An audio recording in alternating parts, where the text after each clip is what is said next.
Alright, good evening mga kapatid. Welcome po sa ating daily live streaming dito po sa Kaabag sa Simbahan. Siyempre, para po pag-aralan natin ang salita ng Diyos at ang katuruan ng simbahan. Sa gabi pong ito ay atin pong pag-uusapan ito bang the omnipotence of God, no? Itong kanyang walang hanggang kapangyarihan, no? Dahil may nagsasabi kasi na limitado ang kapangyarihan ng Diyos although omnipotente siya. Okay? So may mga ganon, no? At mayroon ding nagsasabi na hindi, mayroong ah, um, imposible, no? Mayroong imposible na gawin ng Diyos. So ibig sabihin limitado ba ang kanyang mga actions, no? At yan ang atin pong pag-uusapan, no? Dahil particularly isa pong mangangaral sa salita ng Diyos na sikat sa kanyang panahon na wala pong iba si Eliseo Soriano na nagtaka ako, no? Dahil Kristiyano siya eh. Kristiyano siya, dapat alam niya kung ano ang pagiging makapangyarihan ng Diyos, no? Pag sinabing omnipotent or makapangyarihan, walang limitasyon yan mga kapatid. Kaya niyang gawin ang lahat. But sad to say, sa kanya palang pangangaral noon sa panahon niya, nagpahayag siya na hindi siya naniniwala na kayang gawin ng Diyos ang lahat. No? Pinahayag niya yan. At kinunta rin niya ang sinabi ng Biblia na walang imposible sa Diyos dahil sinabi naman niya, di ba, may imposible sa Diyos. So binaliktad niya talaga, literally, ang kaniyang paniniwala, no? About sa walang hanggang kapangyarihan ng Diyos. Kasi sa kanya pa lang, walang hanggan ay limitado mga kapatid. Kaya nakakalungkot po kasi yung mga ganiyang argumento para lang yan sa mga taong hindi naniniwala sa Diyos. Sa mga itong atheista, kalimitan mong maririnig sa kanila na argumento ay kung makapangyarihan ng Diyos, kung kaya niyang gawin ang lahat, kaya ba niyang gumawa ng napakalaking bato na hindi niya kayang buhatin? Yan po ang mga tanong ng mga atheista, no? Sa kanila po nanggaling ang mga ideya na yan, in which sumira sa lohika, no? Kasi sa lohika may batas of non-contradiction mga kapatid, na hindi mo pwedeng kontrahin ang pauna na statement. Kasi sa premise, makapangyarihan ng Diyos eh. Walang hindi kayang gawin ang Diyos. Tapos ang ipa-follow up mo na question kung kaya niyang gawin ang lahat, kaya ba niyang gumawa ng malaking bato na hindi niya kayang buhatin? So doon pa lang, nag-contradict na sa kanyang unang sinabi na walang hindi kaya ang Diyos. That is a fallacy. No? Kaya kanyang mga notion or idea sa isang tao lang yan dapat na hindi naniniwala sa Diyos. Hindi dapat natin yan marinig sa naniniwala sa Diyos, lalong-lalo na sa banal na kasulatan kasi mababasa naman natin literally sa Bible na walang hindi kayang gawin ng Diyos. Kaya nakakagulat sa isang taong kilalang kilala, no? Tinatangkilik ng karamihan sa kanyang kagalingan daw sa pangangaral sa salita ng Diyos, pero bakit nagkaganon? So I therefore conclude na ang mga ganitong mangangaral sa salita ng Diyos ay sila yung tinatawag na false prophet or bulaang mangangaral. Kasi kontra sila sa Bible eh. Kaya mga kapatid, fasten your seatbelt at atin pong ibubuking ang maling aral ni Soriano na ito. Okay? Matapos naman po, syempre, ang isang paalala. Dahil sa katotohanang ipinapangaral ng Santa Iglesia Katolika na hindi maitanggi ng mga protestante sa lungatang aral at bahayag ng mga pastor. Ilalatad, lalatad, lalatad,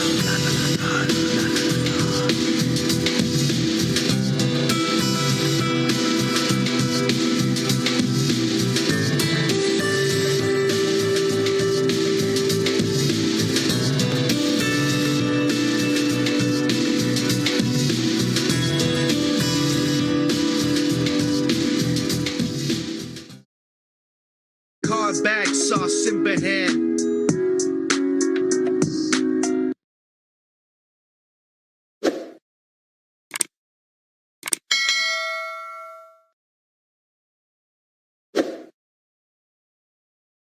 Alright, para po sa mga kaabag at mga kapatiran natin na bago pang discover sa ating channel, ito po ang inyong abang lingkod, no? Si Brother John Ray, isa pong kasapi ng programang Punto por Punto.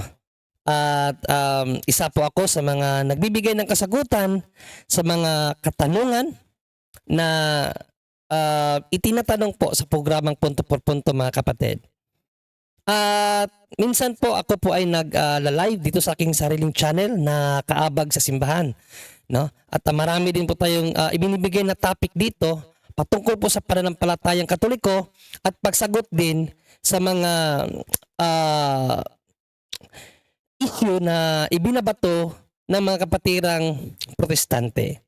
So mga kapatid, kung magustuhan nyo po ang atin pong channel sa atin pong mga ginagawa dito, inaanyayahan ko po kayo na mag-like and mag-share sa bawat videos po na akin pong i-upload o sa bawat live na akin pong ginagawa, at paki-subscribe na rin, mga kapatid, at pa-hit na rin ang notification bell para palagi po kayong ma-update every time po na tayo po ay mag-upload ng video or iire dito po sa ating channel para sa pagpapahayag sa salita ng Diyos at sa katuruan po ng simbahan. Maraming salamat po, mga kapatid.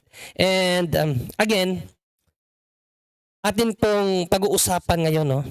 Ito pong tinatawag na omnipotence of God, no? Ang makapangyarihang Diyos ba? Ito ba kanyang kapangyarihan? Kanyang pagka-omnipotente, ito ba ay limitado or hindi? No? At wala bang imposible sa Diyos or merong imposible na kaya na hindi kayang gawin ng Diyos? No? Kaya yan po ating pag-uusapan ngayon. So, bago natin tingnan ang isa pong video ni Eliseo Soriano kung saan pinahayag niya na hindi siya naniniwala na kaya ng Diyos gawin ang lahat. Basahin muna natin, mga kapatid, ang banal na kasulatan, no? Isang talata sa Biblia kung saan literal nating mababasa na lahat ay magagawa ng atin pong Panginoong Diyos, mga kapatid. Ito po ay mababasa natin sa Job 42:1 and 2. Basahin muna natin ang nasabing talata bago natin pakinggan si Eliseo Soriano. Ito po ang ating mababasa. Nang magkagayoy, sumagot si Job sa Panginoon at nagsabi, nalalaman ko na magagawa mo ang lahat ng bagay at wala kang akala na mapipigil. Ano daw? Sabi ni Job, mga kapatid, biblically speaking, magagawa ng Diyos ang lahat ng bagay. Again, uulitin ko, magagawa ng Diyos ang lahat ng bagay, mga kapatid. Yan po ang pahayag ng isang propeta. Ang tunay na propeta. Kasi mayroon pong mga nagpapakilalang propeta ng Diyos Pero bulaang propeta pala. No?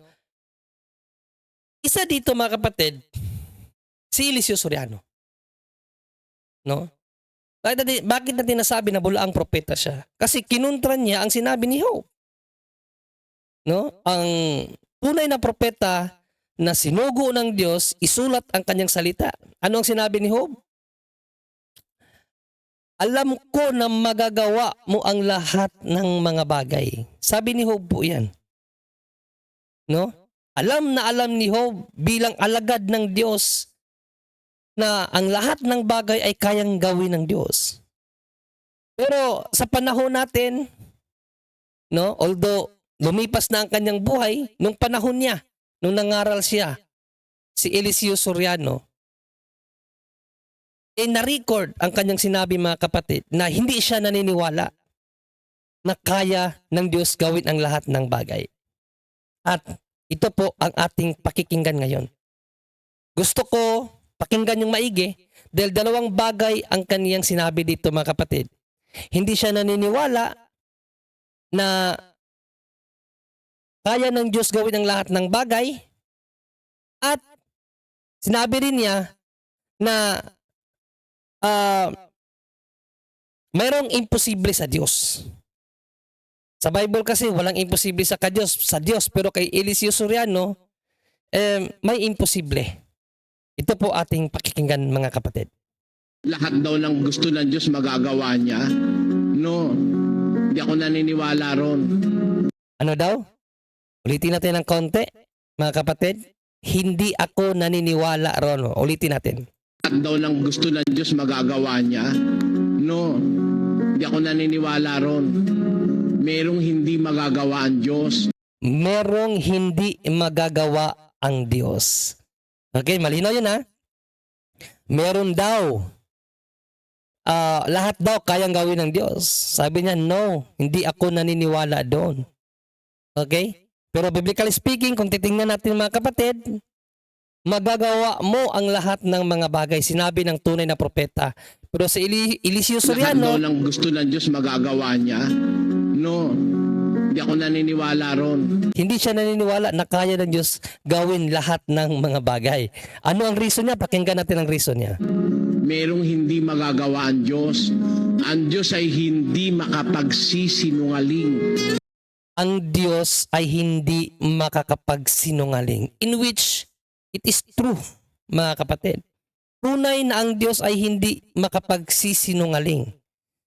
So, nangangahulugan ba yan na hindi niya kaya gawin ang lahat ng mga bagay? Yan ang ating bibigyang linaw mamaya at pakinggan pa natin ang kanyang sinabi. He cannot lie. O, di may imposible. O, di ba? May imposible daw.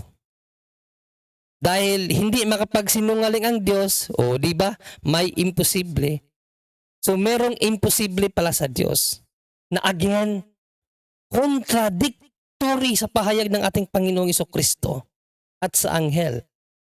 Kasi kung babasahin natin ang Matthew 19:26 mga kapatid sa King James Version, ito po ang sinabi ng Diyos mga kapatid. Basahin natin.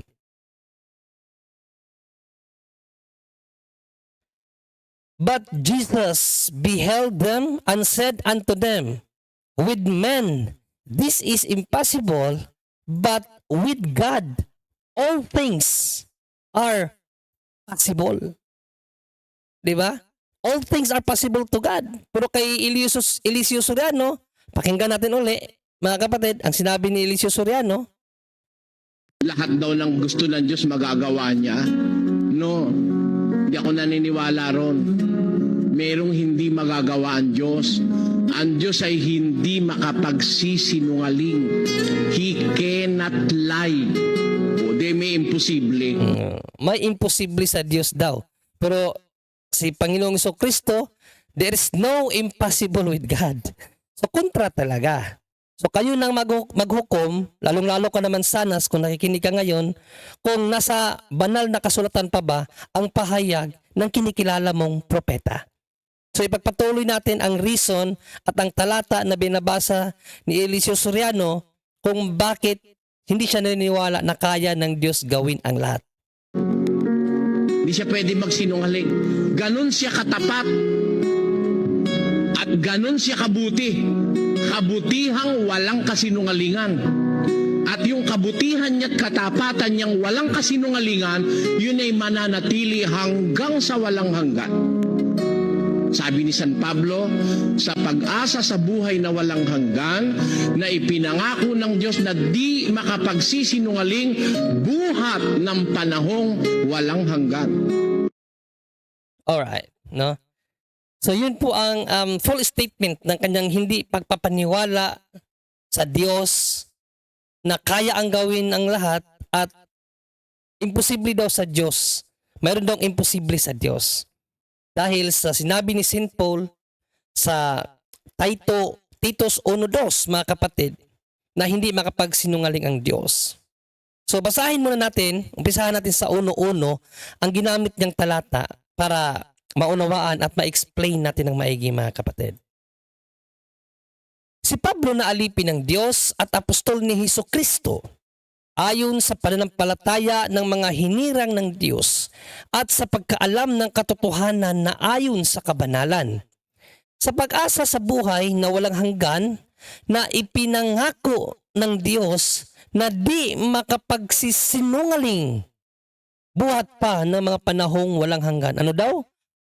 Ang Diyos daw ay hindi makapagsisinungaling. Pero mga kapatid, sa statement po ni St. Paul, although sinabi ni St. Paul na ang Diyos ay hindi makapagsisinungaling, di niya sinabi na therefore, mayroong hindi kayang gawin ang Diyos. At mayroong imposible sa Diyos. Ay Soriano lamang po. No? Again, binasa na po natin kaganina at babasahin natin muli. Ayon sa Biblia, sabi ni Propeta Nahum, nalalaman ko na magagawa mo ang lahat ng bagay. Lahat ng bagay magagawa ng Diyos. At wala kang akala na mapipigil. At kay Soriano, mayroong imposible sa Diyos. Pero sa ating Panginoong Hesukristo, mga kapatid, but Jesus beheld them and said unto them, with men this is impossible. So, imposible talaga to kay Eliseo Soriano. But with God, all things are possible.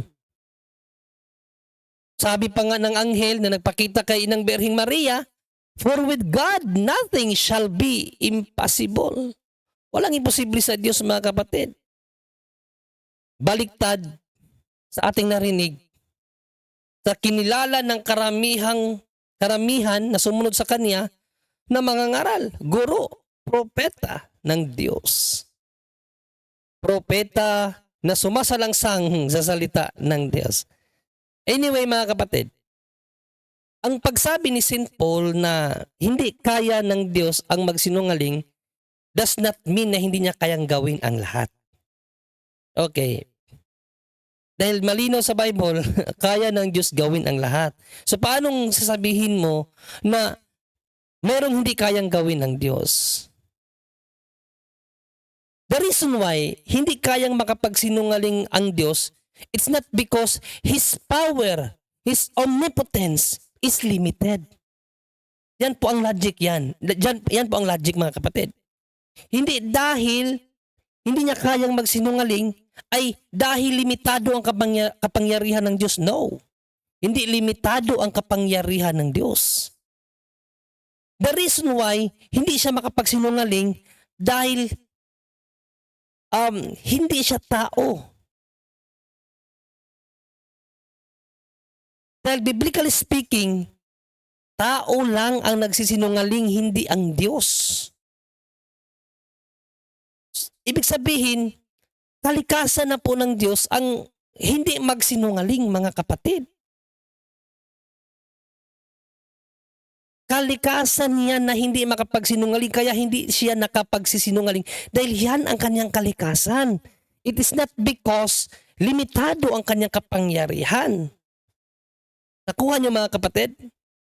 Kaya kung babasahin natin ang 23:19, Ito ang sinabi ng banal na kasulatan. Ang Diyos ay hindi tao na magsisinungaling.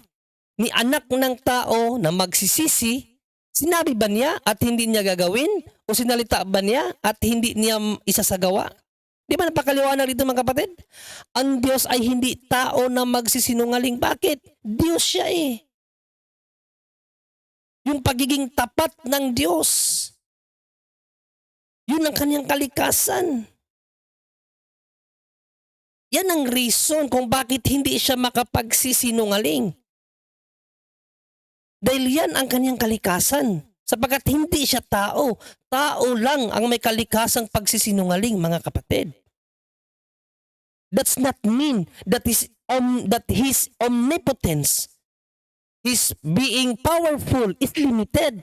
Or mayroong imposible sa Diyos. No, there's no impossible with God. Lahat ng bagay kayang gawin ng Diyos. Walang imposible sa Kanya. Kaya nga niya naging tao eh. Di ba? Ang Diyos kasi ay nasunod sa batas. Again, ang sinabi ko ganina, sa lohika, mayroong tinatawag na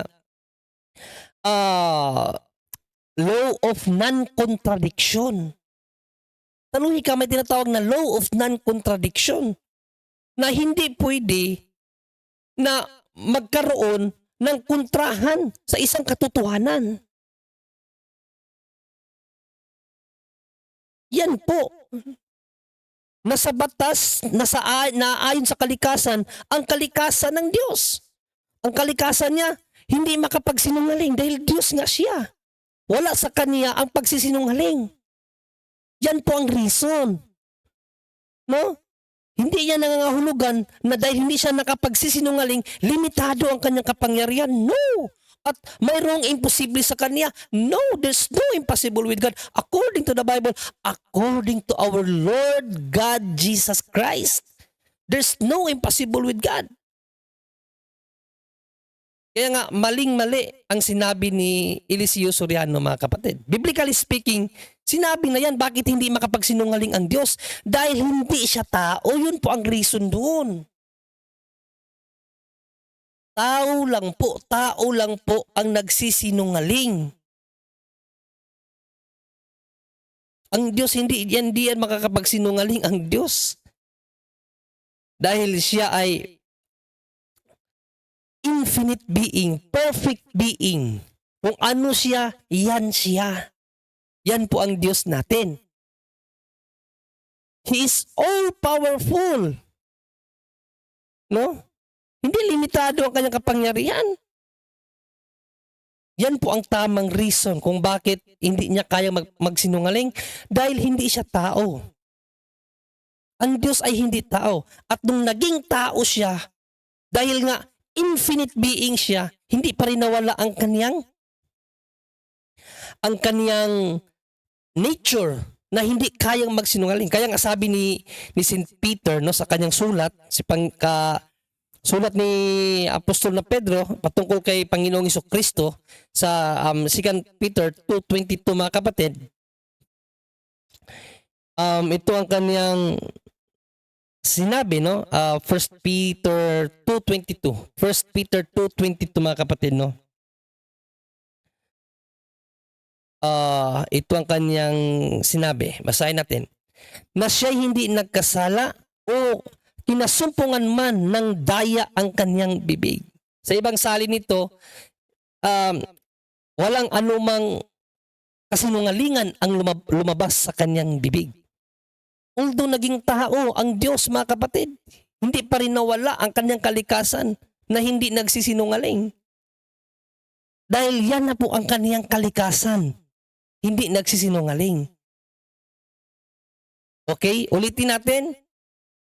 The reason why God cannot lie, because He is not a man. No? According to Numbers chapter 23 verse 19. Okay, basahin natin muli ang Numbers 23:19 or bilang 23:19, mga kapatid, na siya'y hindi nagkasala o kinasumpungan man ng daya. Ay, sorry, no, 1 Peter pala yan, ito. Ito.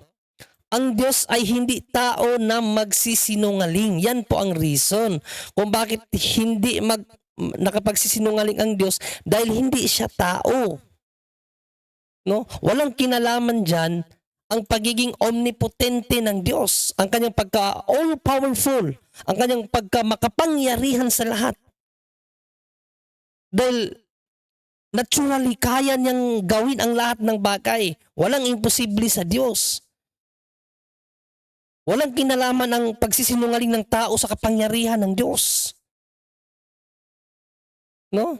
Ang pagsisinungaling ng tao, desire ng tao yan.